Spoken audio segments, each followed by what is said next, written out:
Hey everybody, thanks whoever showed up, because I definitely did not plan this as I typically would, and it's not scheduled, so let's, meh. Alright, we're just gonna play a little Game & Watch gallery. This isn't gonna go for very long, so hopefully if you had other people you were planning to watch that are going live tonight, this won't interrupt your plans at all, or conflict, or anything. I know a lot of people just go live when they go live. I personally like to have it really sort of scheduled and regimented and everything. So, the main... Okay. So the main reason I'm doing this... Well, I mean, I just happened to... Well, I had a great time last night, thanks to everyone who showed up for that. The Zeppelin, the airship history thing went a lot better than I would have dared imagine, which is great considering that I put a lot more time and resources into that than I expected it would take. And I'll start with, this is going to go for no more than, say, I expect this won't go for more than a half an hour's worth of gameplay time, or like maybe like an hour and like 10 or 20 minutes worth of gameplay time in all. In the midpoint of the stream, a lot of the reason I'm doing this, and why I'm even wearing the same clothes yesterday, at the end of the airship history lesson, I was planning to tie together something I pointed out at the beginning of the stream that wasn't directly related to airships. It was about the author of one of the books I was citing that I read back in college. And I tied together a little thing at the end that was going back to the author of one of those books that would tie together in a way that only I would go through the trouble of doing. And for some of my regulars would probably find it especially amusing and interesting. But because I forgot, I was so satisfied with that the actual airship history section went as well as it did. And it was already getting a little late. Because I'm usually in bed by like 11 local time. So I was just so happy with the rest of the results of the stream to that point that I just went ahead, concluded the airship history lesson, and then moved on. And so I'm going to do that little bit at the end. It's going to probably take maybe 5 or 6 minutes tops. And the reason I'm doing this with the same lighting, I attempted to recreate the lighting and I'm wearing the same shirt, so that I could edit it together in the YouTube video version of the airship history lesson stream, and so I could just edit this in at the end, and it'll be fairly contiguous. It won't be super obvious that I filmed that part the following day, at least theoretically. I mean, even my mic's in the same place, but something I wanted to do to tie it together.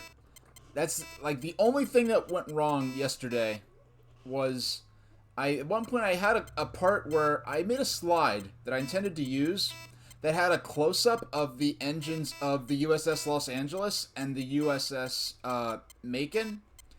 And I plan to do I have a more closer up and more obvious to see side-by-side comparison of the German-style design that has the external engine cars for safety purposes, since those ships were always planned to be inflated with hydrogen, as compared to the Goodyear Zeppelin ships, Akron and Macon, which had the internal engine compartments.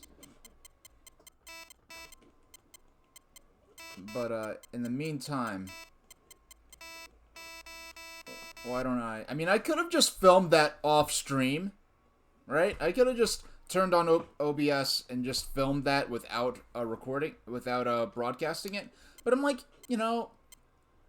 usually I do take down my lights and stuff like that when I'm not broadcasting. But I'm like, hey, my lights are still set up. I happen to have a little time available this evening.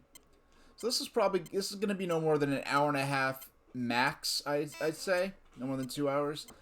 I'm going to stick with the 2 games I played in Game Watch Gallery here yesterday. Hey, Tundex, I see you over there. And thanks for dropping in yesterday. Yeah. Oh, it just occurred to me because this is my second evening stream in a row, My this next. That's why on my my end card where I say the next planned stream, that's why I specifically word it that way. The next scheduled stream is gonna be so and so. Hey Tundex, uh, I'm gonna my next investment in the stream, you know, is gonna be some emotes. So maybe once the stimmy comes in and my car taxes are paid. I hate calling it that. I just said it that like as a joke and just fixing my lips and tongue to say that. But if you like saying that, then if anyone out there likes saying that, don't take it personal. That's just I don't know. I'm just not feeling it.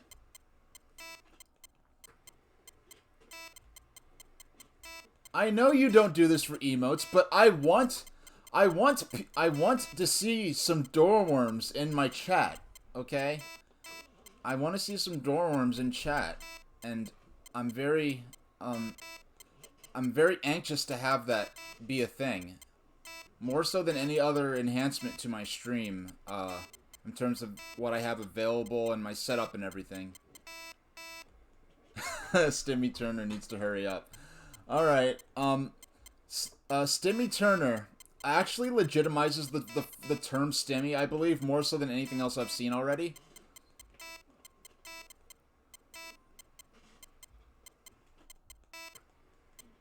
Hey, Mecha Kong. Lightning strikes twice. Super Train Station H Fantasy 13, lightning strikes yet again. Oh, Stimmy Neutron. What have we started in here? Alright. Alright. One more try, and then I want to switch over to modern mode. That'll be fun. Mecha Kong, I don't know if you were there for the very beginning of the broadcast, but basically, I happened to have my lights set up from yesterday. And there was, at the beginning of the Zeppelin airship, the airship history lesson thing, I drew attention to the author of one of the books that I had read in college about early ballooning and early, hydrogen and helium unpowered hydrogen and helium balloons. And in reading, and I drew attention to one of the authors in a way I was going to go back to this later. But I forgot to do so because it was kind of at the end of the history lesson thing, and it wasn't something directly relating to airships. It was sort of an ancillary thing I was going to use to tie it together in a way I thought you might find amusing. So in 27 minutes, I'm going to go ahead and do that. It's probably going to take no more than 5 minutes. And the reason and that's why I did my lighting the same, and I'm wearing the same shirt, so that when I edit together the YouTube edition of the airship history lesson, I can have it all be fairly contiguous when it is tough to figure out. I know they're all falling like at the same rate, but it can be hard to tell sometimes which character is gonna hit the ground on the next frame. I wonder how many frames per second this is considered. That just occurred to me. It's like, is this like 1 frame per second? I wonder.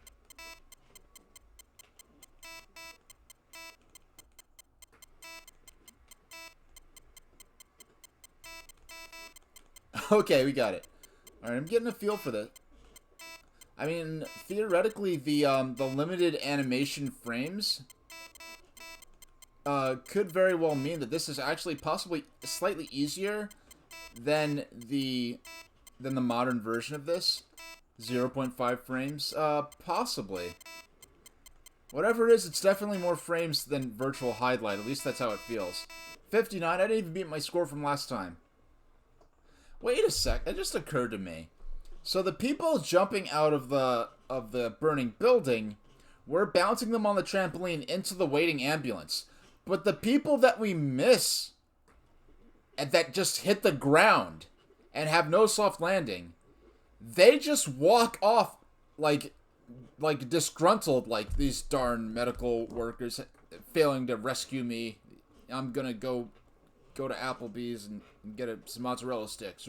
Like, I don't know. Like, it just seems so ironic that the ones that we're safely bringing over are going in the ambulance to the hospital room, but the ones that are falling and actually at more risk of being injured are just walking off like annoyed. All right, let's go modern.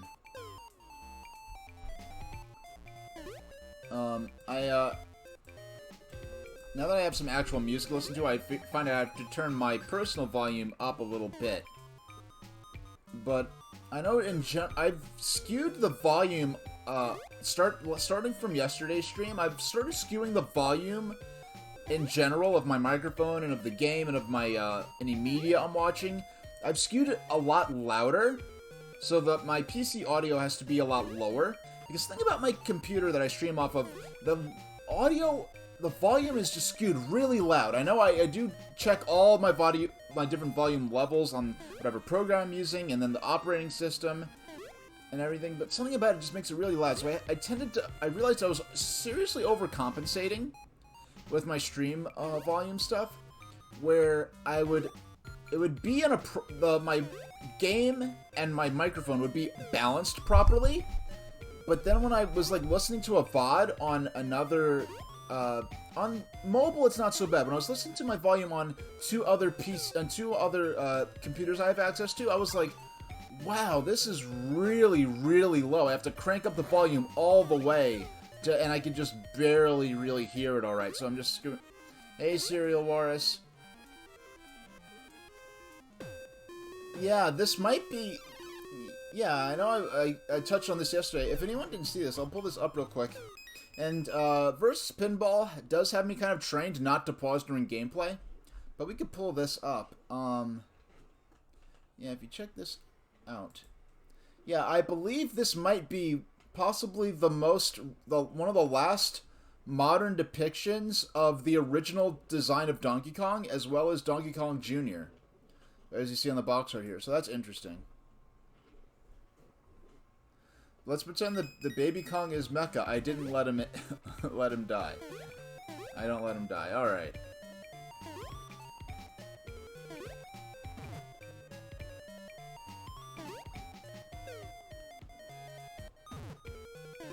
You know, I have to see if I can find the enhanced soundtrack to these games. And you know what? I think this Fire game, I think this probably did appear on an even earlier version of Game & Watch Gallery. I don't think it was a matter of, like, each game is necessarily going to have unique games, but, like, they're just, each one has a compilation of different games. What was I... and plus they might have remade some of these games just because they felt like they could do an even better version on the Game Boy Advance, whereas I think the first one or two Game & Watch Gallery games were strictly Game Boy games, but then at least 2 and 3 were cross-compatible games where it worked on Game Boy Color or the original Game Boy. I do remember Game & Watch Gallery, I don't know if it was 2 or 3, being some of the earlier earlier games to really take advantage of the Game Boy Color. I'm just pausing to turn my chair back on. Oh my gosh. I really felt like there was no way I could... There we go.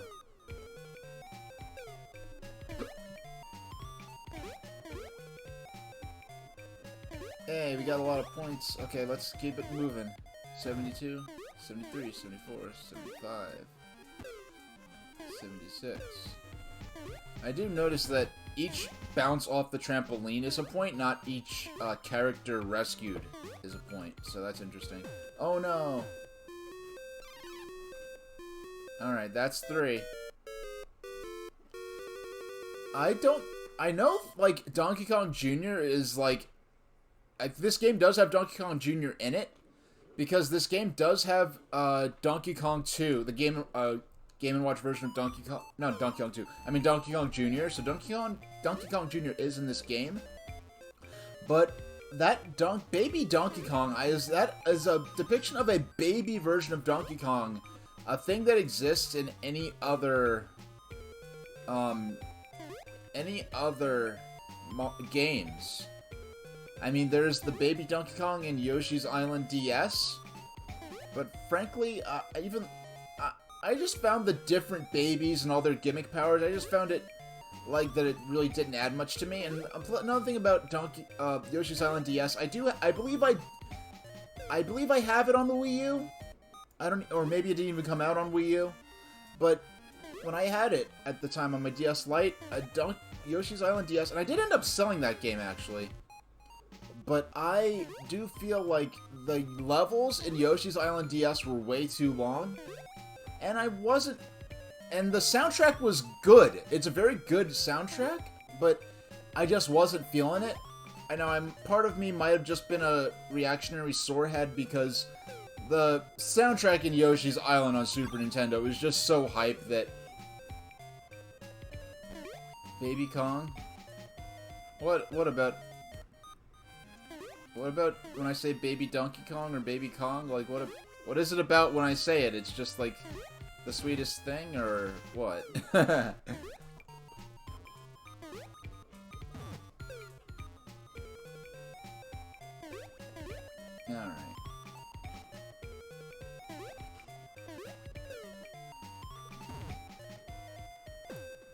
It's so... And I'm just looking... the reason I lost that toad there is because I was just kind of looking at this environment.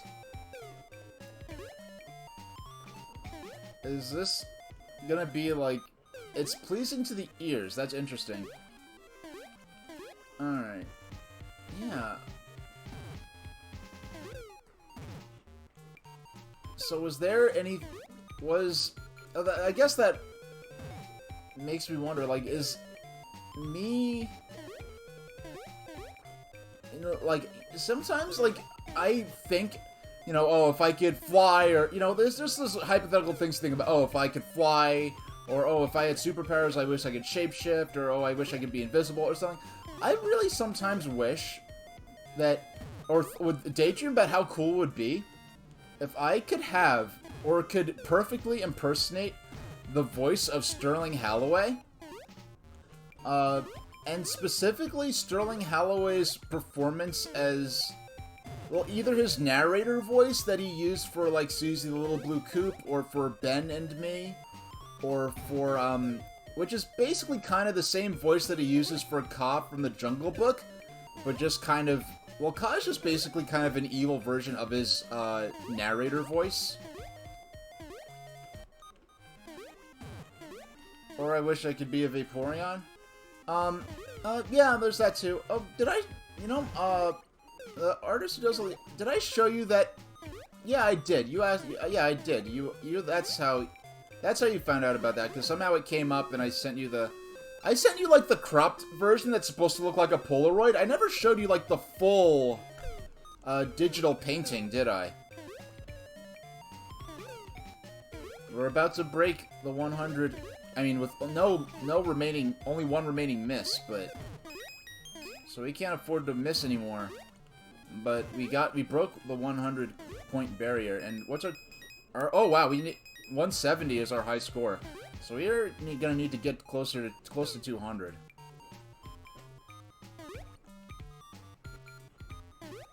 Oh, one day you talked about it in chat, but I don't think you ever talked about, Mecha-Kong. You talked about the... Wait, I put the fiction on my website? I forgot, and I put the pic on my website? I forgot I did that. Or at least, no, actually, no, I remember, that was a link to my Tumblr. I put it on my Tumblr. That would be a simple page to make. I could make a page of, like, the artwork, and, like, the full artwork, and then, like, a link to the story. That would be cute.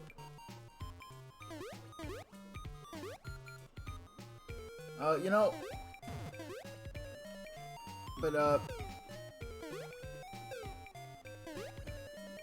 you know what, and someday, one of these evening streams, I want to do, a comfy stream, like, watch some, like, train videos, some, like, old comfy public domain cartoons, and one thing I was interested in doing, well, Susie the Little Blue Coupe, so I could actually give an example. One of my favorite childhood cartoons of all time. Really lots of special nostalgia of it for me, but one cool thing is that I could do that, and it would be a good example of what Sterling Holloway's narration voice is like. Alright. And for... What is that icon? I wonder to know what that mushroom icon means. Wait a second. It just occurred to me. Oh, there's no menu for this game. Darn it. Like, it seems... I don't know if any Game Boy Advance games have the menus on here. It seems really random. Like, I know Mario Party 2 has the menu on Wii U Virtual Console. But this game doesn't. Does Super Mario Advance have a menu? I really don't know. I know Mario 64 definitely has the menu. I mean the menu. I mean the manual, not the menu. So, yeah, no Manuel.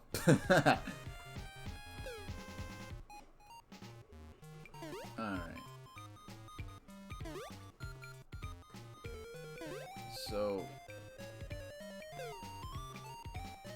now the characters are bouncing a lot quicker.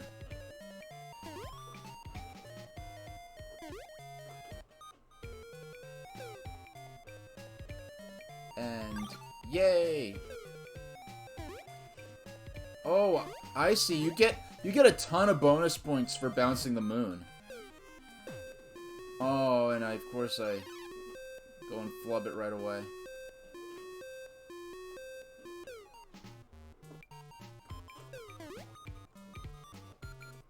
Alright, bounce. 33, 34, 35, 36, 37, 38, 39, 40, 41, 42, 43. Wow, that was close.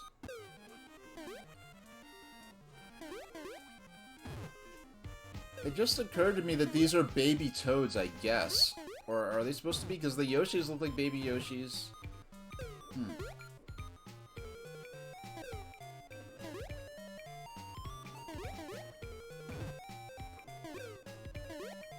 And it really feels like there are a lot more than 3 spots that the characters can bounce off of.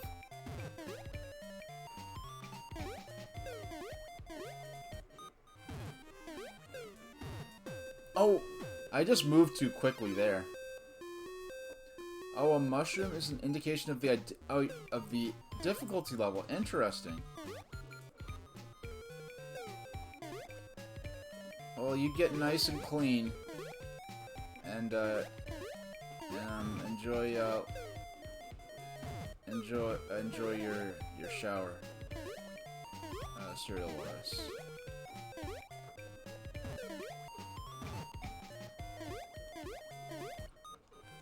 94, 95, 96, 97.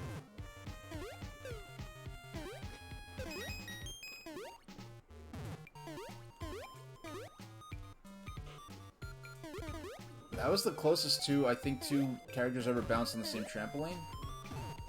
I'm gonna try this thing where I kind of, like, sort of not focus on the characters and just sort of look at the overview and sort of react based on that, because it's only 3 spots, so it's not like I need to line up precisely. It's only like it's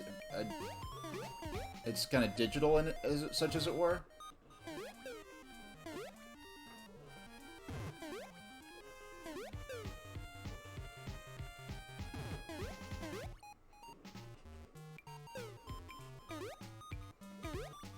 There we go.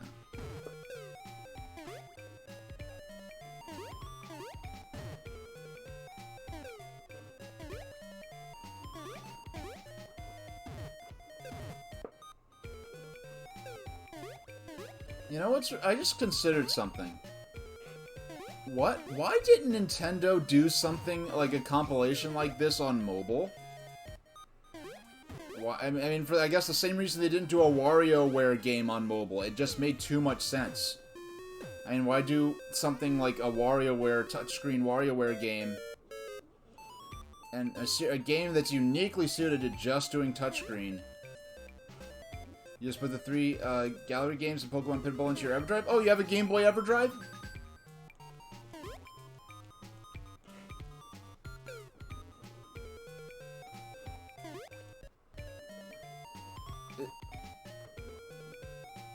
You have a GBA EverDrive, huh?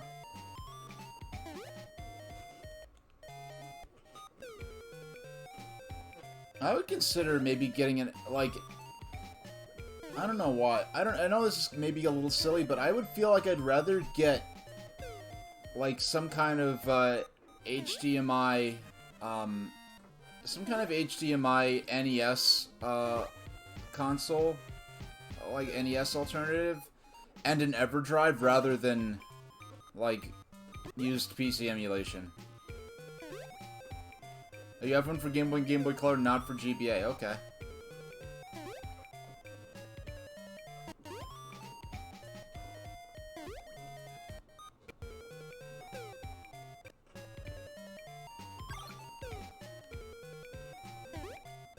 I just want to check on something real quick. It looks like... I'm just checking on my... Stream quality's good. Okay, 0 drop frames. Okay, everything's fine. It's just a little... I guess for some reason, the monitor on my broadcast software was chugging a bit, so I just had to check and make sure you guys weren't watching even more of a flip book than the game already is. With the binary control, the sort of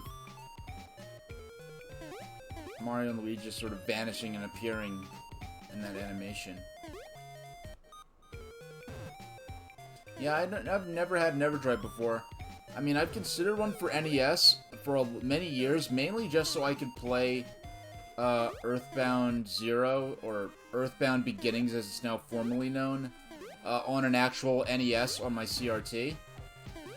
But I say like my NES on my CRT, but even back in like 2007-8 when I was thinking about that, I wasn't even thinking like, oh, I need to so I could play it on my NES or my CRT. It was really just a matter of just so I could play it on my NES. You know, it just occurred to me, like, there was I mean, when I moved, it was kind of by the skin of my teeth, but we left behind I left behind a flat screen CRT from like 2003 or 4, and I'm thinking back, I'm really regretting having left it behind. I did bring the CRT I had in my my bedroom, which is a Sony Trinitron. So, what do I think of the Mario and Luigi games? I loved the first one I loved from the second I first saw it at E3 2003. I was like counting down the days to that one, and like playing it for the first time. And the cool thing about handheld games sometimes is that not only like, you know, it's the time of your life. Any game could cause nostalgia for the time in your life, but Mario and Luigi also has nostalgia for like where I was at when I was first playing it, which is cool as well. And I tried to play the I loved it. I loved everything about it. Loved it to death. And it remains to this day the only Mario RPG that I actually completed and beat the final boss on. But then, what was it? Went in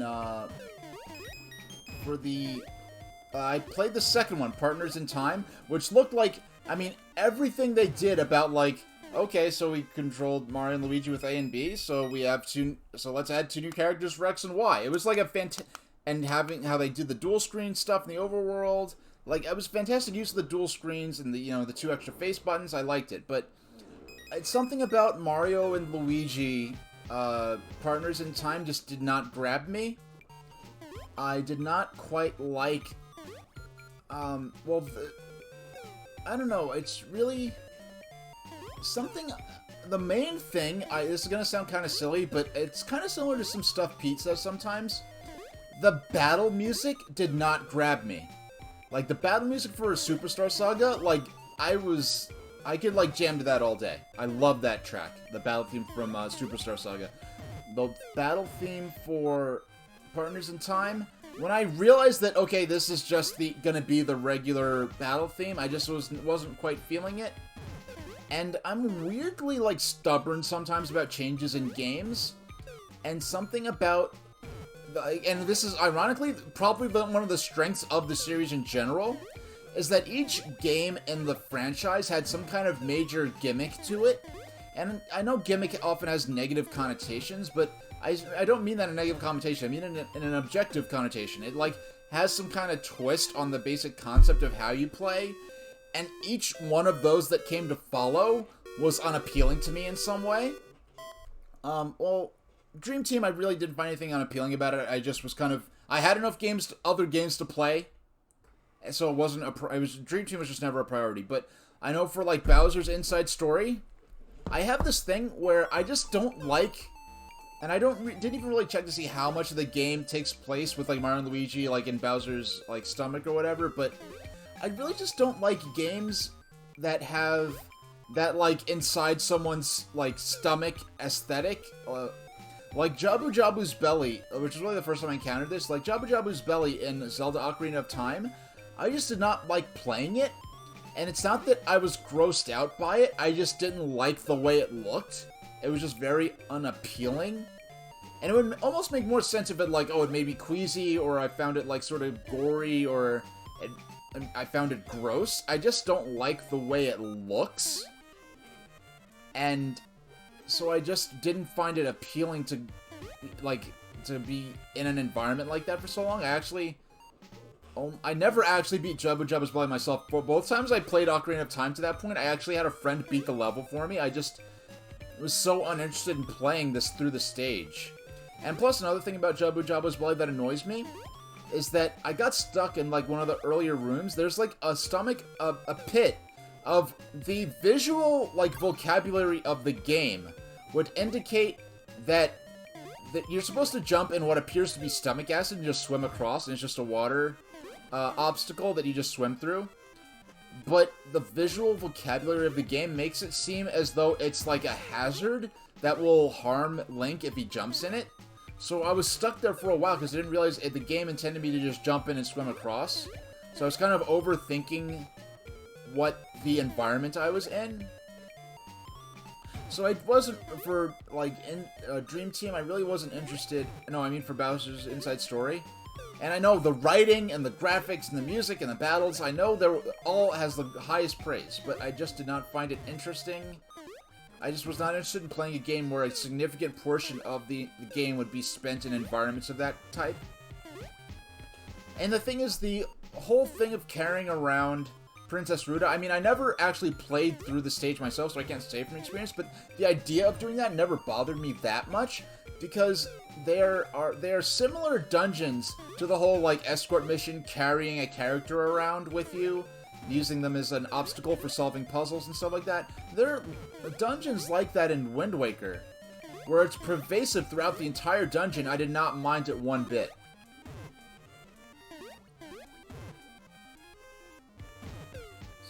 $78.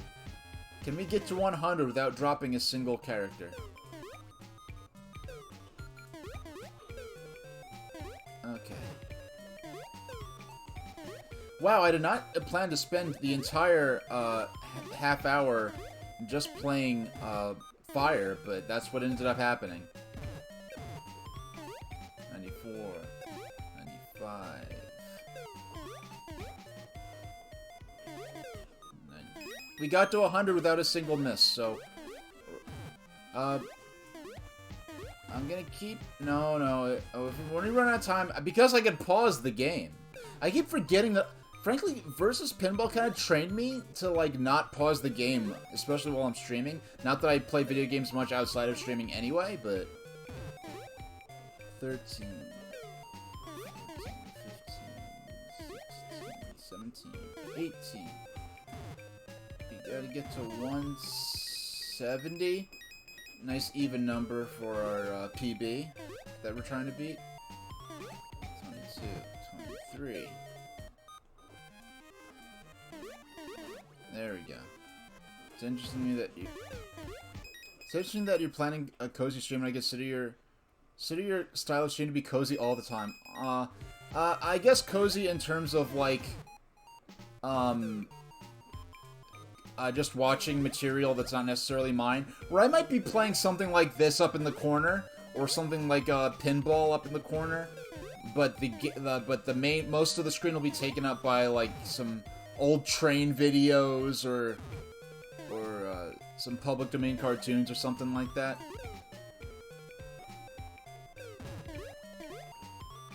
I know there's one video that I've watched at least twice on stream and haven't had any problems with it. It's just an old, like, travel video for a mountain railroad in Wales. Okay. Things are crazy times. Okay, let's pause. Alright. Wow, haven't taken much water. Okay, so we're gonna take a little break. Not the kind of break where I get up and walk around for a while, because it's gonna be a short stream. Anyway. Okay.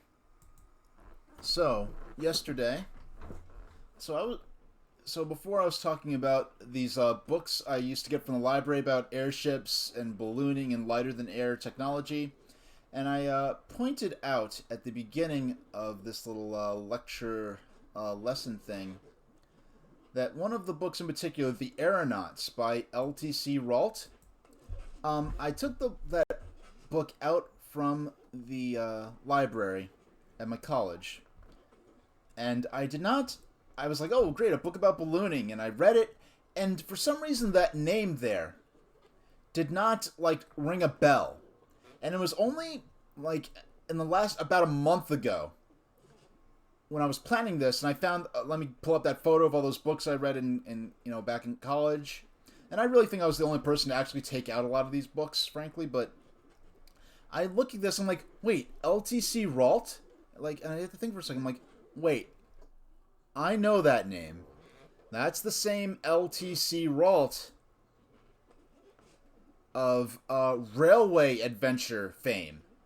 So L.T.C. Rault was he was an enthusiast. He was kind of a historian of different technology. He was also very important in the sort of historical preservation movement in the 20th century in Great Britain, and he was a key figure in the preservation of the Talyllyn Railway in northern Wales, which is the Talyllyn Railway was basically the first railway in the world to be preserved and run by volunteers who were just running it for the sake of running it instead of to actually run a business, a transportation business of some kind, whether it was people or passengers or freight. They were just preserving the railway and the locomotives and the equipment for historical sake. Railway Adventure is actually cited in at least one. Yeah, I mean the odds were pretty high. It's just that what I found interesting was the fact that I got the book The Aeronauts without paying attention to the fact that, oh, L.T.C. Rault, he's the guy who wrote Railway Adventure and helped preserve the Talyllyn Railway. So Railway Adventure, several stories, real life incidents that were written about in Railway Adventure were used as the basis for several of the Railway series stories, these being the source material for Thomas the Tank Engine. These books started coming out in 1945, and these are some of the original books written by Reverend Awdry. Now, these books here are actually from my personal collection. I purchased these from a bookshop, used goods, like a thrift shop, on the Bluebell Railway when I visited in England. These books are not very common, they're pretty rare actually in the US in terms of finding them in bookstores and stuff. And these are prints that are from, like, I think the 60s and 70s of these books. And these are all books that happen to be about the narrow gauge railway, which and the Talyllyn Railway, which was Railway Adventure was written about, and which who L.T.C. Rault helped preserve that railway, was a 2-foot 3-inch gauge railway. Now, the interesting thing is, Reverend Audrey also was helped volunteer on the Talclin Railway, and he used some of his experiences on the railway as well as some stories from Railway Adventure as the basis for some of his Thomas stories. So when he decided he wanted to incorporate a railway on the island of Sodor based on the Talclin Railway, he invented what was called the Skarloey Railway, and so if you see here, the engine on the cover of Railway Adventure is locomotive number 1 Talclin, built in 1865. So he made his own engine called Skarloey. It was of the same type. It's the same type of engine, and Skarloey was also built in 1865. And actually, in that book, they're very old engines. They're actually illustrations of in the Thomas universe, like the real world actually still exists, and the lore is that Talclin and Skarloey were built at the same time in the same workshop, and you actually see there are actually illustrations that are set on the Talclin Railway, and the engines don't have faces. Engines that aren't from the island of Sodor are depicted in the universe as not having faces. Only engines from Sodor have faces. So there's this interesting thing where there's several characters and several moments of engine characters with faces interacting with realistic locomotives that don't have faces, which kind of happened in the show in one instance, but not really. Now, if you look at the this photograph from the Talclin Railway, and more recently, the real life locomotive Talclin was actually painted red, which was the original how the engine was painted in real life originally. So now the real life locomotive looks exactly like the illustrations, and it's crazy if you think. I think the illustration from Four Little Engines on the right was from sometime in the 50s, but then it was sometime in the 50s. Meanwhile, the photograph on the left was taken, within the last several years, more than 50 years later.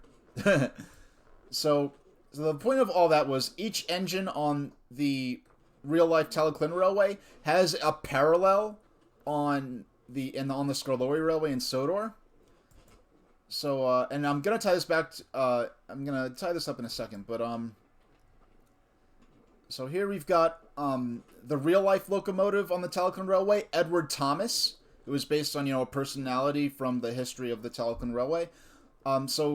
Reverend Audrey invented a character who was involved with the manager of the railway, I believe, was Mr. Peter Sam, so they made an engine based on him. Here's his model from Season 4 of the Thomas the Tank Engine television series.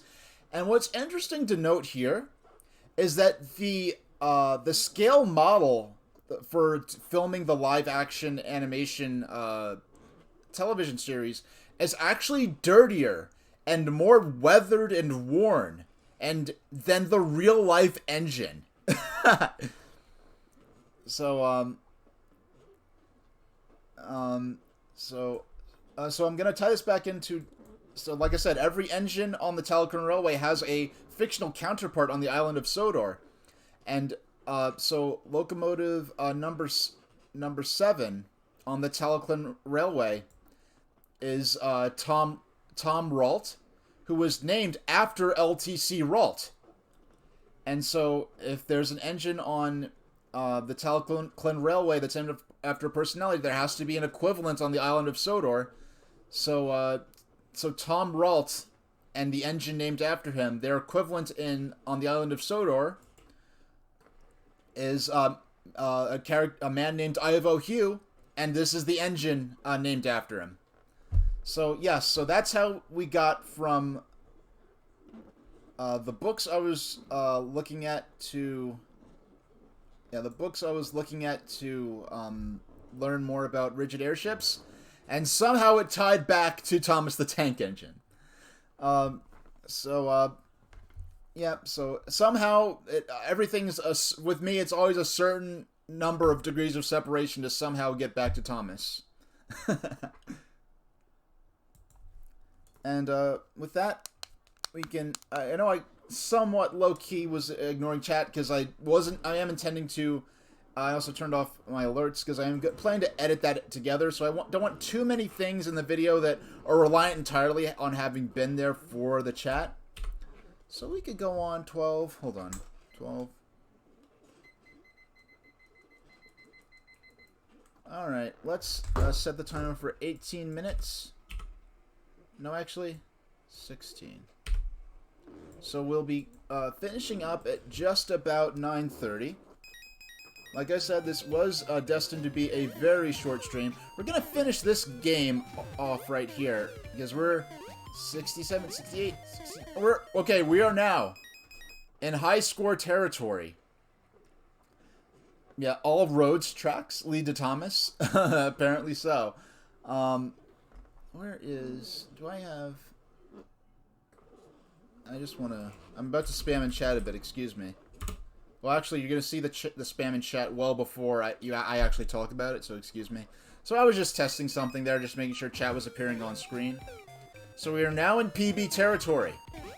I mean, theoretically, I could flub it here so that I have an easy PB to get to next time, but let's get to at least... Let's try to get to 200. Because we still haven't lost a single... we haven't had a single miss yet. Yeah, we made it. Okay.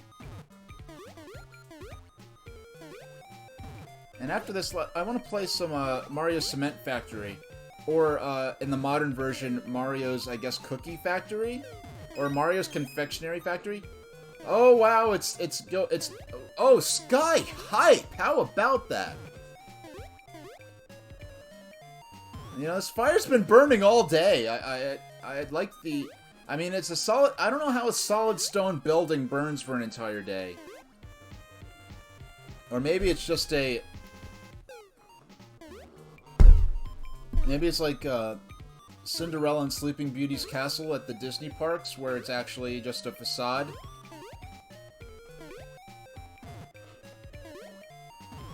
Alright.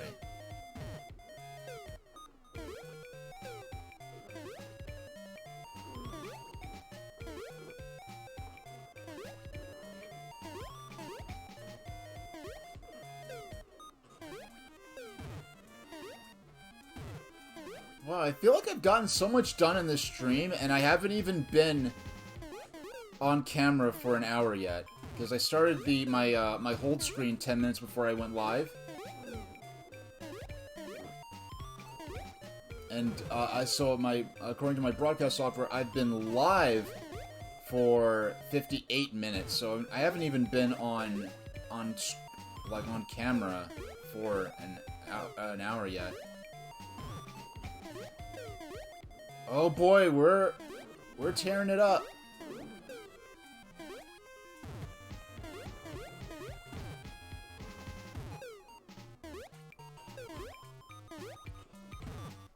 I've more than doubled my previous high score already. That's bananas. Oh boy, we lost our first miss. I mean, we're PB either way, but...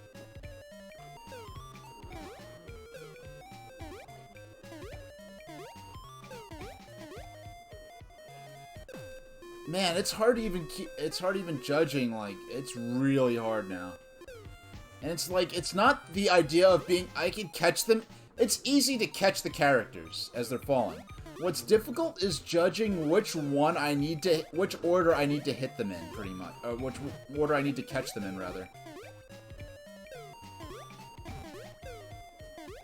Only one more, next miss. We hit 300. Wow.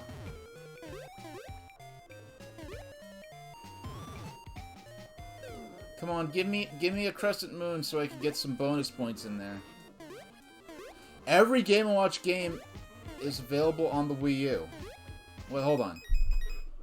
Was every Game & Watch. This was the only Game & Watch Gallery game released on Wii U, because for some weird reason, Nintendo decided that only Game Boy Advance and DS games can be... Those are the only handhelds that are allowed to be on Wii U. We can't have Game Boy Color. We can't have regular Game Boy. Those are only going to be on the Game Boy. I mean, on the Nintendo 3DS. So, because of that, this is the only Game & Watch Gallery game that was even eligible to appear on Wii U.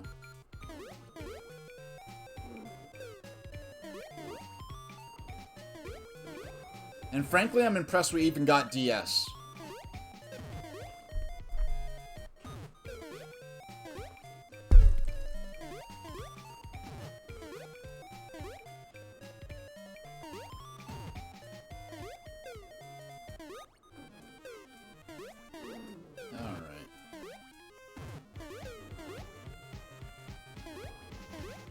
Nice.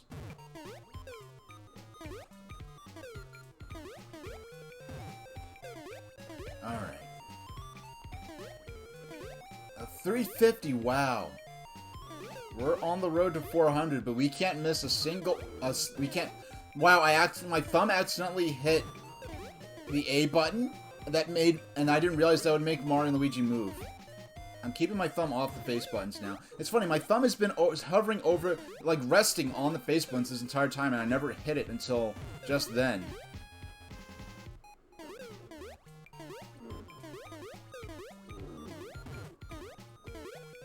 Oh boy, that was close.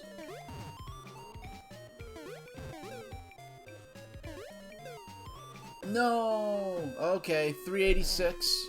Not bad. Oh yeah, I basically always have my massaging backrest on when I'm streaming.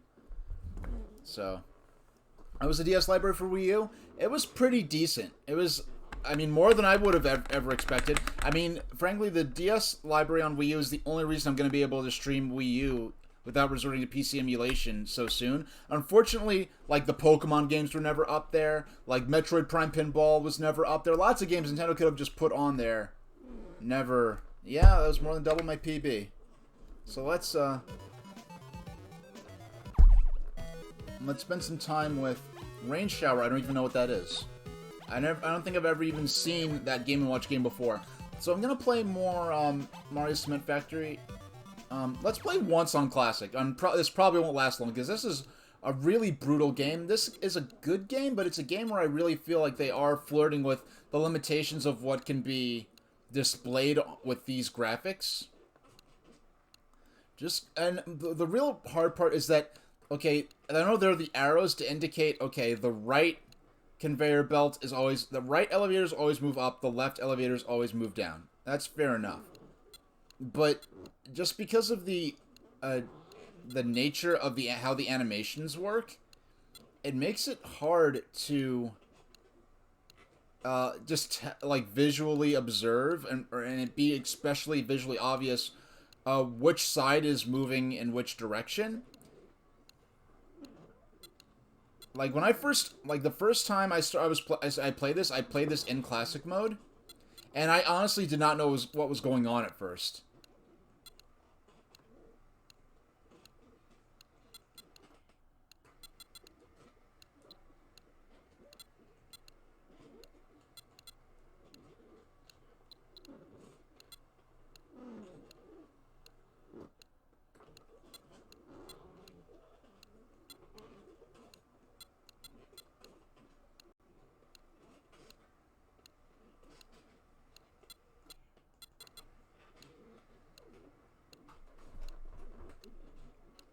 Alright.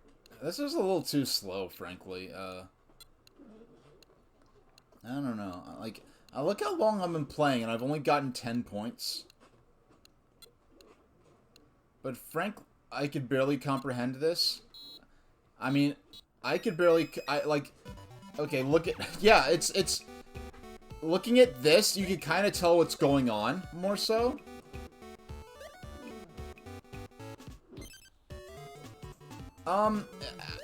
From what I've seen, like, I've seen, someone's, I didn't actually play it, but I've seen someone's, Game & Watch, ball replica unit from, what was it, from Club Nintendo. Assuming the replica unit, it has the same screen visibility as the old ones, they are actually, they're a lot easier.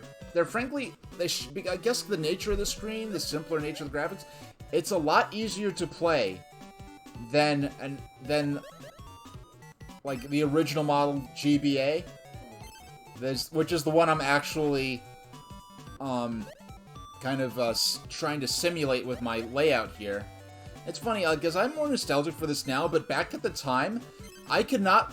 Well, at first, a lot of you probably already know the story, but at first I wanted to get rid of this because I was a self-conscious nerd in high school. I wanted to get rid of my. I wanted to replace my purple GBA with a black GBA and have the Afterburner mod installed in it. Because at least the black GBA, it's, you know, a little less of a toy-like look to it. Oh no, okay. Less of a toy-like look to it. Oh, come on, come on, come on. No! Okay, we had a miss there. No, yeah, it's... well, Gunpei Yokoi, he was originally inspired by watching someone, a businessman, on a train, and he was, like, just fooling around with this calculator because he was bored. And he's like, can we do something with this calculator technology to make it actually fun? But it's so interesting. I guess it's a distinctly Japanese thing that it's called Game & Watch. Because I guess the idea is... I don't know, I have to look into this. Is any, like, time-telling device called a watch in Japan? In terms of the English word watch? Because in English, the word watch really very specifically implies to either a pocket watch or a wristwatch. And I guess theoretically a pocket watch, I mean, the Game & Watch could be, yeah, it has the time in it, so it can be taken as a form of a pocket watch. But I guess, I don't know, it's just kind of funny in American English. The idea that, alright, you are contributing nothing and taking up space that we need for confectionery batter. Yeah, so I wanted to get a black GBA, which was a Toys R Us exclusive at the time, or I could just get one online. And the thing about the black GBA, like, in the early GBA era, was some of the times that, like, I think the OG GBA was some of the last Nintendo systems that were manufactured in Japan, rather than China. And so on all the black GBAs, like the ones that were Toys R Us or whatever, were Japanese manufactured, so it said made in Japan instead of made in China, which was highly desired among enthusiasts, just for the prestige value. Which is the thing, like, also, like, some watches have that, like, most G-Shocks are made in China, but some of the more exclusive, special edition ones are made in Japan.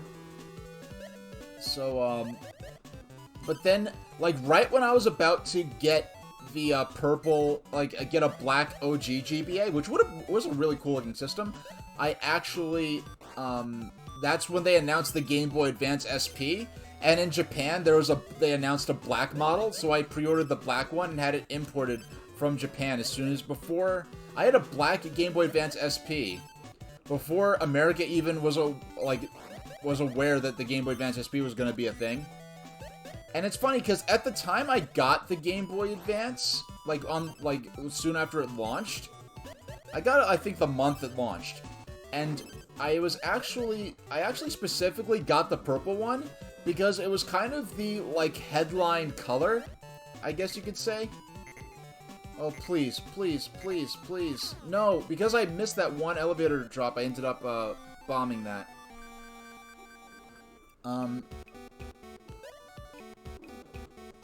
Yeah, so I got the black Game Boy Advance SP, which is, like, perfect for a self-conscious nerd like me, but ironically, I ended up specifically choosing the purple Game Boy, OG Game Boy Advance at launch, because it was kind of the headline GBA model, and plus I knew the GameCube signature color was going to be that purple color, so even though I didn't like the purple color that much, I thought it was cool in terms of, and I knew that they were pushing the idea of Game Boy Advance and GameCube connectivity even before either system was launched. So I thought it would be cool to have a matching Game Boy Advance and GameCube connected to each other.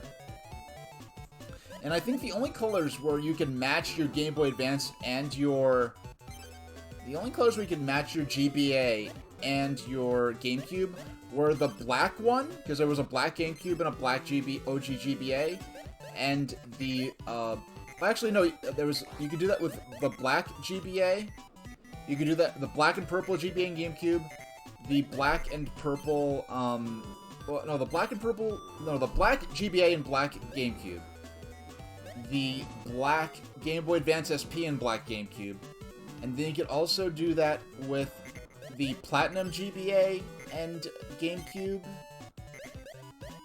or with the, what was there was purple, there was platinum, and then there was black. Okay, so black, purple, and platinum are the only colors where you can match your GBA and your GameCube.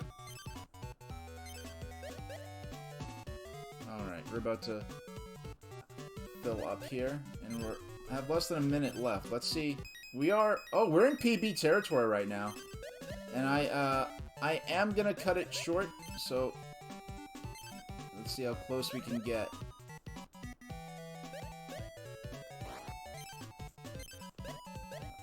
Alright. Another 30 seconds to go. We'll just hop across and let the boo out. And up. When I said platinum, I meant the silver one. Like, the silver one, the official name was platinum. Which was kind of the signature color for the Game Boy Advance SP in North America. One thing that annoyed me about the platinum Game Boy Advance SP is that, like, the black, and same with the platinum regular GBA, the black Game Boy Advance and the black Game Boy Advance SP, and this is true of the GameCubes as well, those had purple, those were made from purple plastic.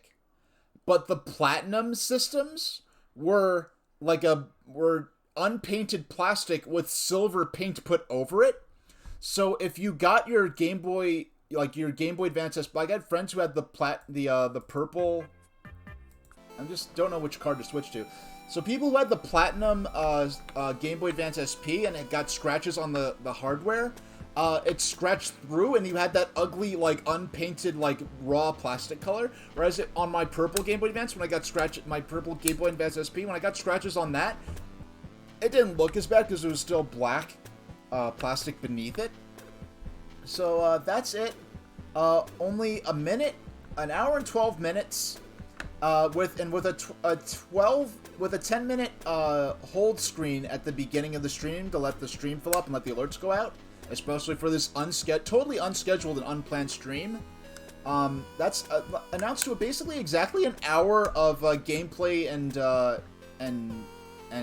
tutorial or lecture time or whatever.